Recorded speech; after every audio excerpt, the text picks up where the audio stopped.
Hello, everybody, and welcome back to another episode of The Pupil's Life. I'm Nick Gomez, and I'm your host for the night or morning. It is 4:30 in the morning as I am recording this. Woke up to take a little piss, and the sleep gods didn't have another 3 hours in it for me. They said 6 was all I could take tonight. So I'm up here taking advantage of my free time, right? But how are you doing? Are you fucking prepared for that football season? Are you a football fan? Are you gonna be cheering for the fucking Chicago Bears? Who are you rooting for? Are you rooting for the Green Bay Packers? I don't watch football, man. I wish that I did. I wish that I was more into that part of my new identity, my Texan identity. But I don't get football. I don't. Only sport I watch is soccer. Oh, Jesus Christ, it's going to be a snooze fest. If you're not watching football, maybe you're getting excited for Halloween. I know for a fact that I am. Even though I don't have plans, I've picked out my costume, and I've picked it out, and I've purchased everything that I need. I've got the fucking aviators. I've got the aviators, the $9 aviators.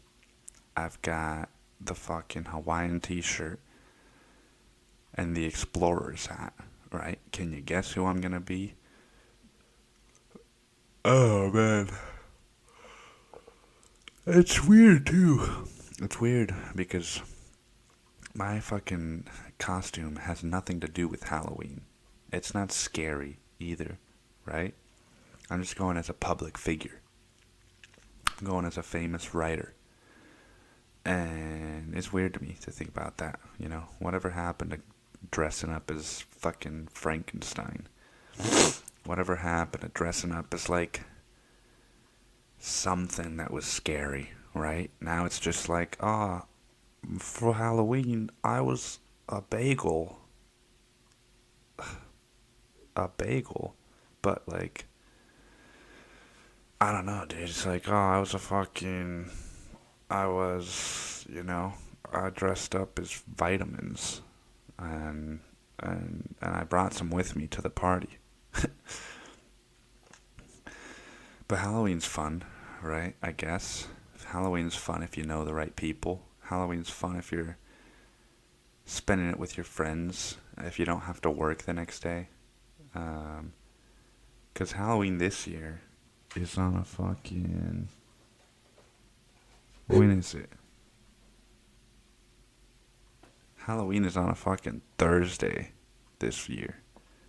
And to yesterday was Thursday, And look at what time I'm up at. I had to be up at fucking 4:30 in the morning, which isn't my usual, right? I'm usually up at like 7. But still, I'm not going to go out on a fucking Thursday if I have to be up at 7 in the morning on a Friday. Are you crazy? I'd rather you fucking sucker punch me in the nose. Like, legitimate. I would rather fucking be in pain. I would rather... You know what I would rather? No, I wouldn't rather this, but I fucking didn't have a choice last week. I got strep throat, man. I got fucking strep motherfucking throat. And it came about a week after I finished my bout with food poisoning, which are like the two worst sicknesses that you could possibly conceive of. And I happened to get them in the same fucking month, right? The month of my birthday. Oh, what do you want for your birthday this year, Nick? I don't know. Give me a fucking strep throat. Isn't that wonderful? Give me some fucking strep right here so that I can't leave my bed and so that I can't see my friends and so that I can't do fucking shit because it feels like I'm swallowing a knife. If you've never had strep throat, you might not know what I'm talking about, but if you do, you're probably having some flashbacks right now to what it feels like to swallow knives, right? And and luckily it was just 3 nights this year, but but I mean, listen to that fucking statement, right? I'm like, thankfully I just had to bear the feeling of swallowing knives for 3 days. It fucking sucked, man. I don't even have anything to say about it other than that. I hate getting sick. You know, who doesn't fucking hate getting sick? It's like the one reminder that you can get in the whole fucking world that there's shit outside of yourself, right? Even though it's still within you, you know, the sickness. It's like whenever I get sick, I'm just like, dude, fucking, uh, if I need to stop doing whatever in order to never be sick again, I'll fucking do it. You know, it gets to that extreme every time I get sick. It's just like if I need to stop writing, I'll fucking stop writing. I don't care. Just take this strep away from me. If I need to fucking if I need to start seeing people and just going to sleep at 9 p.m. again like I used to and get my 9 hours, then so fucking be it, right? Because I don't want to be swallowing knives before bed. Um, it's like I gotta swallow spit at least once every other 2 minutes, and and even that's hard to do because it's like you're trying to wiggle your spit down through some open channel that doesn't exist, and so instead your spit just kind of goes down like. What happened is that my fucking tonsils get swollen, right? And so it's like that little fucking that little bell we've got hanging down the back of our throats. You know what I'm talking about? That little that little fucking worm thing that's in between your tonsils. That little guy just likes to get cozy with my tonsils whenever they get swollen. And yeah, man. But fuck it, strep's over. It's been over for about a week now. And I just so happened to get strep right before one of my best friends from Mexico came to visit, and I was on antibiotics, and it fucking blew, dude, because I could not have a drink, I could not have a drip of alcohol while he was in town. And, you know, maybe that's a sign. Maybe that's a sign from the fucking gods that I should stop fucking drinking and smoking and doing all those substances that make me feel like I'm coping. And so I'm thinking about going fucking nah, I can't, dude. I mean, I think about not smoking, and that's like, all right, I can do that. But the fucking drinking, it's not a problem. That's the thing, is that I don't have a little fireball of whiskey in my freezer, you know? The last time I bought alcohol was like 2 months ago, and it lasted me like a month, and it was a 6 pack of beer, right? That's how much of an issue alcohol is in my life. But they do say beer does not help with the tonsils because part of what can cause that shit is acid reflux. And the more beer you drink, the more acid reflux you get.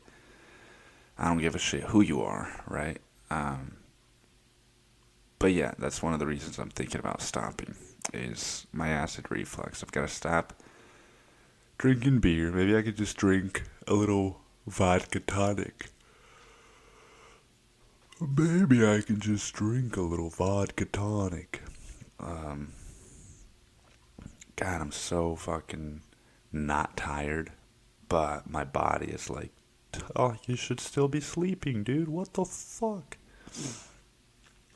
And I'm gonna be at work in 3.5 hours. And but you know, I try to fucking take advantage where advantages can be taken.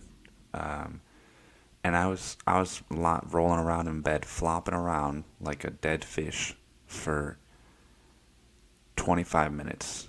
And why? Because I made the mistake of checking my phone, right? I have fucking blackout curtains in my room. So if I wake up at 3 in the morning and I have to go pee, I've got to turn on a light. And I'm not going to turn on a fucking bright, like a lamp, right? I'm not going to turn on a lamp because then I'm going to be fucking like upset at myself for turning that on. And so I use my phone, right? I just unlock my phone. And what do I see when I unlock my phone is new text messages from people that I'm either excited to see or that I haven't spoken to in a while. Um, and then it's like the dopamine hits you, and then you're like, oh shit, boom, like real life comes back, and your thoughts are no longer about what you're dreaming, but your thoughts are about fucking reality and like the plans you made, and you're like, oh my god, I said 6 p.m. I get off work at 3. Fuck, I should have said 6:30, maybe 7. What if I say it now? Is it gonna be too early? You know, you start just fucking, maybe anxiety is the word. I don't know, but you start just fucking like going over the same shit in your head. Uh, and I think that's what turns your brain on. Uh, and now it's 4 in the morning, and you've just pissed, and you're back in bed, and you're like, oh fuck, dude, I'm not gonna be able to go back to sleep. I'm not gonna be able to go back to sleep. Nope, not for me. And so yeah, the fuck am I even saying, dude?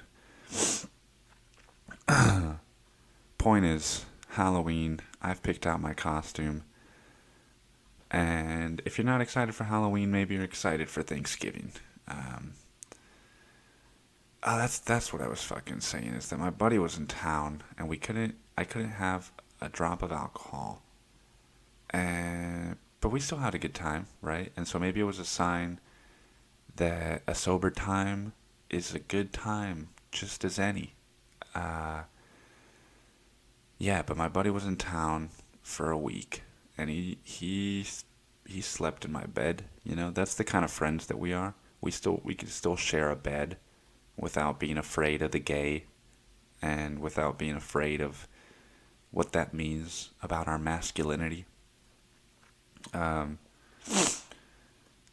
and what else did we do? Fucking, I don't know. And he's the kind of friend too that just likes to kind of hang out. And I realized while he was here, I had a realization, and it's not one that I haven't had before. But the whole time he was here, I still had to work. You know, I probably had 3 days, 3 out of his 7 days off, and and so I felt bad, that I had to be at work while he was in Austin visiting me, and and I kept thinking like, well, you should go out. You should go out and fucking get to know the city while I'm at work. I'll recommend places, etc. Like whatever you want to do, I can help you out. But you should go out and explore, man. It's your first time in the fucking U.S.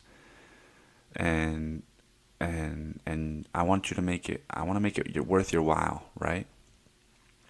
The whole time, I'm not realizing that he's here just to see me, right? Like, I he bought his ticket to come and watch Mumford and Sons at ACL with me because it's one of our favorite bands, right? So that's like half the reason he came, and the other half is just to see me. You know, he's been wanting to travel here to visit for since I fucking moved here almost 5 years ago. And what do you know? I'm of course in my fucking like inability to accept love and to accept people. Um, I didn't realize, like, dude, this guy might not want to fucking go out and do all this shit, He's just here to spend time with you. But I felt like I had to make it worth his while, I felt like I had to make it worth, like, all the money he spent. Because I'm like, well, just hanging out with me is not worth it, right? Like, that's where my fucking self-esteem is at times. It's like, or like feeling like I need to give back, because there was always a give and take with my fucking family growing up. It's like, if I borrowed the car 2 nights in a row, and I didn't wake up at 6 in the morning the next day to help my dad fucking hammer down some nails or some shit, I was all of a sudden ungrateful. And I was all of a sudden like, oh, well, I'm not letting you fucking borrow the car anymore. And it's like, I still have that fucking, that response triggers in me. And so he came all the way here to see me, and I'm thinking, like, what can I do to fucking show him that I appreciate it, right? Because if I don't, then he might never come back. And so these are the forces that I'm fighting. Anytime somebody does something nice to me, anytime somebody shows me that they care about me, or shows me that they love me, these are the forces that I battle with. Are like, how can I, instead of accepting what it is that they're offering, it's like, how can I fucking offer it back to them tenfold, so that they know that I care too. And I guess it's because I don't really know how else to show that I care. I don't always know how to express my gratitude. I know that words are a way, but words fall flat sometimes, especially with a lot of my friends in Mexico. It's they're not used to talking about feelings, and they're also not used to receiving kind things and kind words, much like me. And so when I say, like, ah, man, dude, I'm so fucking happy that you came to visit, like, I really missed you, I really love you, I'm really glad to see you, I'm so happy about this, it can put them in kind of a weird spot of like, ah, yeah, I'm happy too, man. Like, why are we acknowledging it so directly, though? And it's just what I'm used to, or what I've been trying to get used to. I mean, but yeah, man. So I hope he had a good time. I think he had a good time. He got to meet some of my friends, and he got to meet a girl that I've been seeing. Who is, it's interesting. She's the first girl that's read my memoir, and she saw my book trailer. She saw all this shit about the memoir, and when she talked to me about it, she was like, "Well, yeah, of course I was gonna fucking look it up once you told me you wrote a book, like." Of course I was gonna fucking look it up. What'd you think? I wasn't gonna do any research, right? And in my head, I'm like, oh well, I don't know. Yeah, you're fucking right. What am I? I can't find any excuses for myself. Um, but she was cool with it, right? She was like, everybody's got a past. Fucking, who cares, man? And then she bought the book and she read it in like an afternoon, and now she's all pumped up to see me so that she can talk to me about it. And it's weird, man. You know, I've been so I've been so worried about this part of having a memoir out there because it's like, you know, I cheated on the last three girlfriends that I had. That's an objective fact, a reality. And sure, there's a lot of nuance to it, but at the end of the day, it takes time for the nuance to settle with people, you know? If I was dating a girl and she said, "Oh, I cheated on my last three boyfriends," I probably wouldn't offer her the same amount of leeway that I would a close friend that I know, right? That I have context for.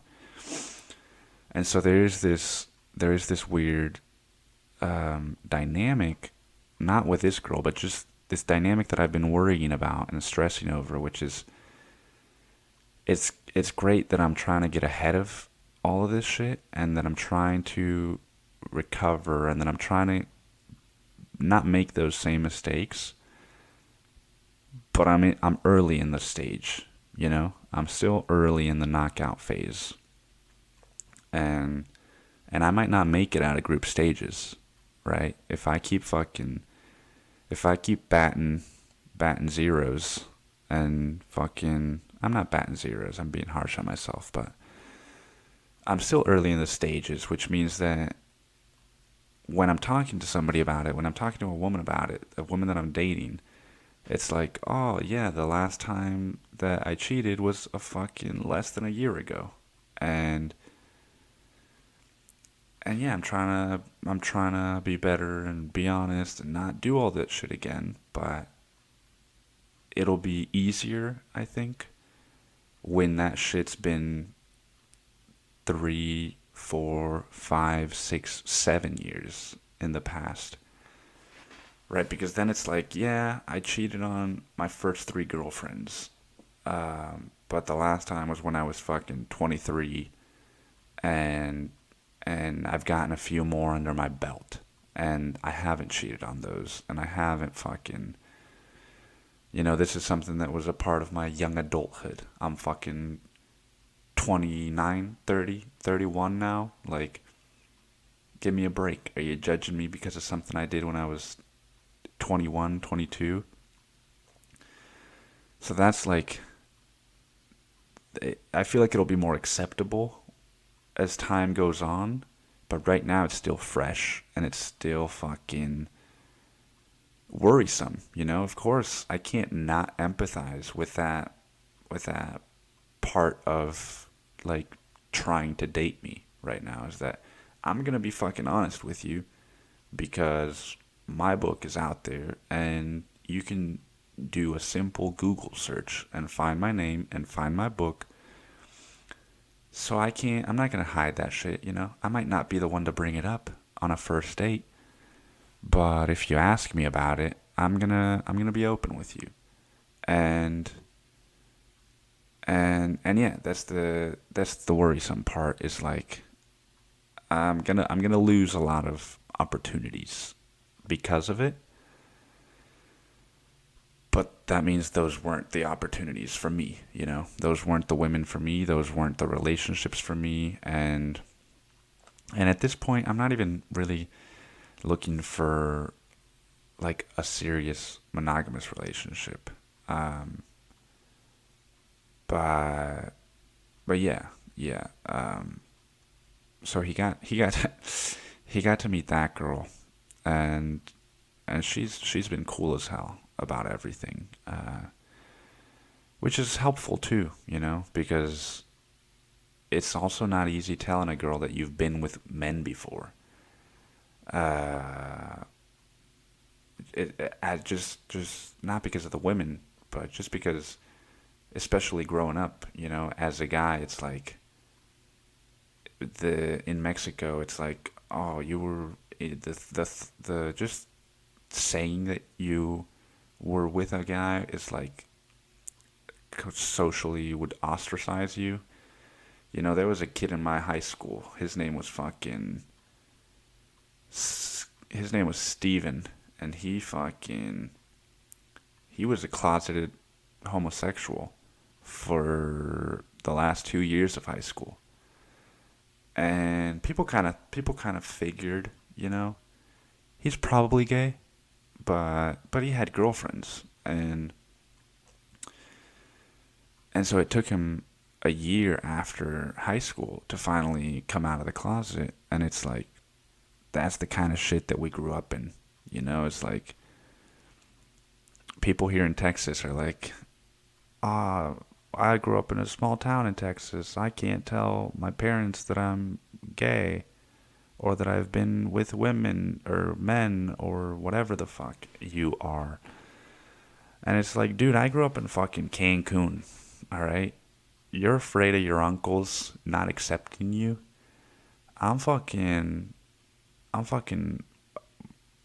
afraid of my life ending because I decided to fucking fondle Jimmy under the bench, you know? Uh, I remember reading in the newspaper once that two guys got killed by bottles because they were found making out in a fucking park bench. I read that when I was like 12 years old, and as much as I considered myself open and accepting my whole life, that kind of shit was subconsciously forming ideas in my head about sexuality and about my identity, right? And like, oh, dude, if I'm found fucking making out with a guy on a park bench in high school, I might get fucking killed with a bottle. Like, that must mean it's not good to do that because, all this horse shit. The point is, and I'm not gay, but I've been with men. The point is that, yeah, it's uncomfortable sometimes having to have that conversation with women. It's like, I'm still interested in fucking, doing the dirty with you, but yeah, because I don't know, man. I don't even know. Look at me right now. I'm fucking struggling to talk about it by myself at 4 in the fucking morning in a dark room. But it helps when people are accepting of you, and this girl has been nothing but accepting. She said she took some notes, right? We're gonna hang out later today, unless I get home from work and fucking knock out, right? We're supposed to hang out tonight. And she said she's got some notes. She read the whole fucking book. And she seems overly eager to talk about it. So yeah, that's what's in store for me tonight. I had strep, which fucking blew. And then I had food poisoning before that. I got a fucking promotion at work. That's the one. It's not the one positive, but it's one of the positives. I'm an assistant general manager now, and it's weird, dude. It's like I turned 24 a couple weeks ago. I'm an assistant general manager. I'm going on dates with this woman who is accepting of my past. It's like, all right, man. Maybe it's time for a little bit of an upswing in my life. I just yesterday I wrote 1,200 words for the fucking first time in 2 weeks, and that's one of my main priorities moving forward. Oh, god damn it. That's another thing about me, is that I'm like a chronic yawner. So it's hard to go on dates with women because then I'm yawning the whole time. And I'm like, I swear you're not fucking boring me. I'm just a chronic yawner. And they're like, oh, it's making fucking excuses up. He thinks I'm boring. Fucking anyway, that tangent can eat a dick. Moving forward, one of my main priorities is to get back in the fucking habit of writing every single day. There's no excuse for it, you know. I can fucking write every day and still give myself a break and still enjoy myself and still have a life. And whoever says I can't is full of shit, and whoever encourages me not to, oh, well, I get it, you know, you're trying to be nice, but still, I'm gonna be fucking hard on myself, because if you want to be great at something, if you want to fucking master something, then you've got to fucking put the work in, put the time and effort in, and you've also got to give yourself time. But I've been fucking doing that, you know. I've had enough of a break.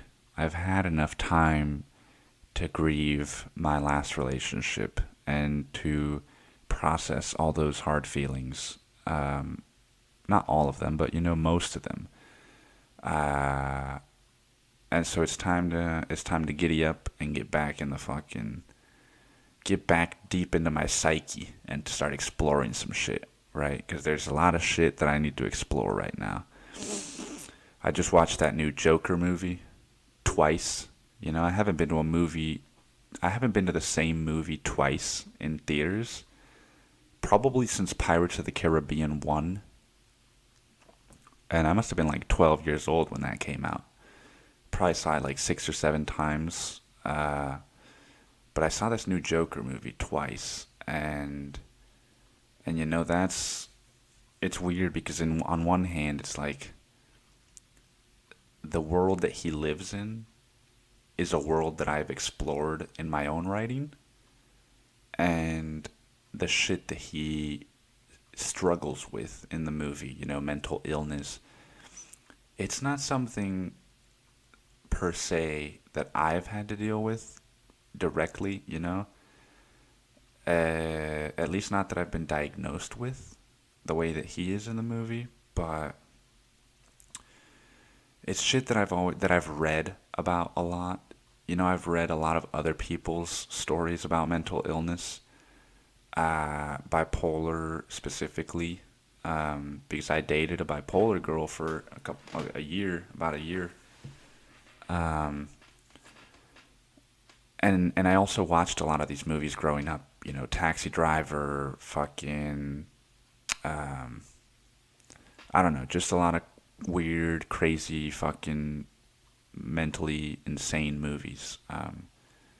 And so this is the kind of shit that I've been writing about for a while now. And so on one hand, I was like, oh man, appreciating that side of it, because it's like someone else is creating art that's centered around the same themes and images as what you create. So there's that side of it. But then there's also just, you know, that feeling that I think a lot of young men, I'm starting to learn, is not unique to me, right? But that feeling that the world is against you. You know, take the last month of my life, for example.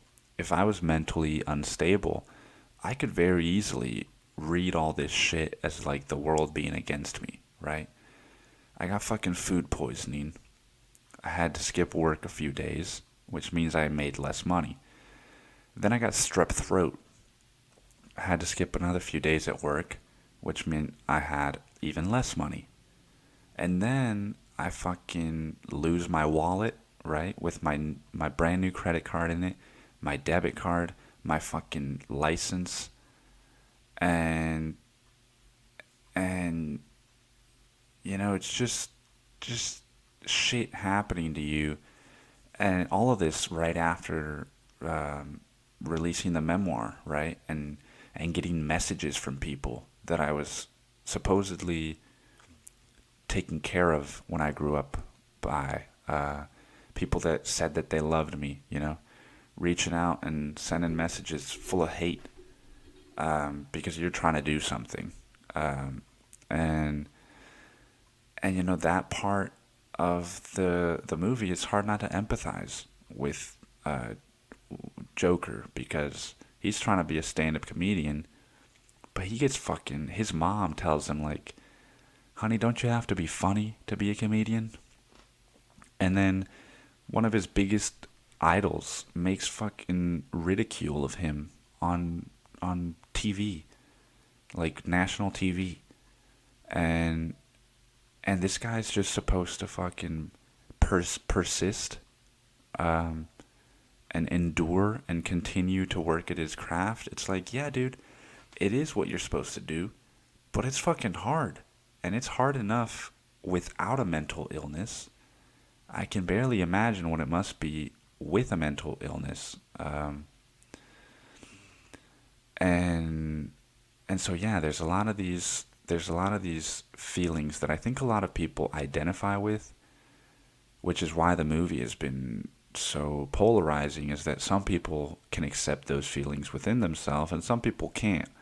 And so the people that can are the people that really appreciate the movie, and they're like, oh, this was a fucking masterpiece and yada yada yada. And the people that can't are the people that are like, violence is evil and this is going to encourage somebody else to fucking shoot up a theater, or incels and all this horse crap, right? Those are the people that think that it can't happen to them, which is unfortunate, you know, because we should all be able to empathize with people who have a mental illness. It's one of my favorite. It's one of my favorite scenes in the movie when he's home alone. He's like, it's about 3/4 of the way in, maybe a little bit less, and shit's just starting to go south, right? Some shit's already gone south, and he's dealing with the repercussions of it. But you just see him sitting in his apartment by himself at a kitchen table with like a fifth of whiskey, a gun, and a notebook, right? And he's writing in his notebook that the funny thing about having a mental illness is that people expect you to act as if you don't. And man, I mean, you know, I haven't read something that impacted me like that in quite some time, you know. It's like it could apply to so many different things. The funny thing about fucking breakups is that people expect you to act like you aren't going through one, right? Like, I mean, hell, I do the same thing sometimes with my coworkers. It's like, fucking, one of my coworkers confessed to having an addiction to Xanax because of a girl that he's dating, right? Because of his codependency and his own issues. And it's like, I kind of, when we're at work, I expect him to act as if that's not happening. Because that's the expectation that befalls everybody. You know, it's almost like you're expected to be able to just compartmentalize your feelings and show up to work and not bring all that shit with you. And so yeah, the point of all this whole talk about mental illness and all that kind of shit is that, you know, for some fucking reason, that's the kind of stuff that I've enjoyed writing about. It's just ostracized characters, people that don't fit into society, people that are unusual in some way or that have an unusual experience. And it's, I don't know, I view it as like having some kind of outlet for those thoughts and some kind of outlet for that side of my humanity. Because I think everyone has those thoughts. I think everyone, to varying degrees. But I don't think there's anything wrong with exploring, the story of a psychopath or the story of somebody who is a sociopath, or fucking exploring stories of random acts of violence. Because all this shit, it exists in the real world. And it's like, I don't know, this whole attributing, people attribute so much more meaning to people's actions than they should, I think. And the perfect example of this, my first real induction into the United States PC culture was when I was in 6th grade. It was the only year I did of schooling in the U.S. I was in 6th grade, and I was in the Bay Area, right? I was in fucking San Jose, California. And that's not L.A. I'm talking about North San Jose. And I was going to a public middle school. And, I grew up, my brother and his friends were 4 years older than me, and I got along with them. But naturally, when I was fucking 9 years old and thinking about playing soccer all day, they were 13 and they were watching Terminator, they were watching fucking action movies with violence and sex and playing games online that were violent. So I just kind of, that shit all looked and seemed normal to me, because it's like, oh, my brother is doing it. My brother's friends are doing it. Yeah, I want to be like my brother and his friends. But I'm in 6th grade and I'm in my math class. And I'm drawing because I'm bored as fucking balls, because I hate school. And I need a creative outlet. So I pull out a sheet of paper and I start drawing a comic book strip, right? Just the one page with six squares.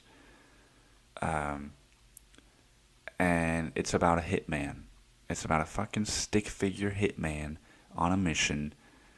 And I showed it to my friends, and some of them laughed, and some of them were like, oh, dude, that's fucking awesome. And then my teacher saw this whole ruckus. And she's like, what's going on here? What's going on here? She fucking scurries up to my desk, and she picks the paper out of my hands, and she's like, did you draw this, young boy? And I'm like, yeah, do you like it? And she's like, I'm going to have to send you to the principal's office. And so then I'm already nervous, right? Because I'm like, this isn't a good sign. And I go to the principal's office, and the vice principal is in there too, right? It's like the two highest figures at my public school are in the same room with just me. This is serious shit. But I'm still kind of lost. I'm like, what is my comic book like?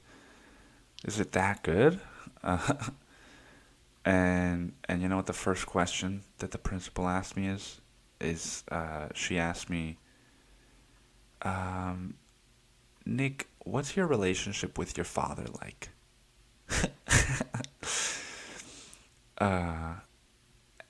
And granted, it wasn't great at the time.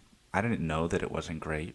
So, but it wasn't great. But still, it's like, that's not why I'm drawing a comic book about a hitman. Like, they started asking me, like, what does your dad do for work? Right?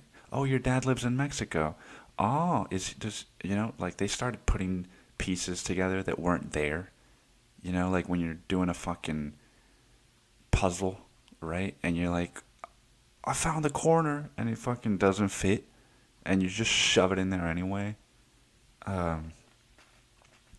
They started forming this whole idea that I'm from Mexico, my dad's Mexican, he's not here in the U.S. with me, so he must be some kind of shady parental figure and work for the cartel or something. I don't know, but they asked me that, and I was like, even at 12, I was like, I've kind of had it with this conversation, This is me expressing myself creatively.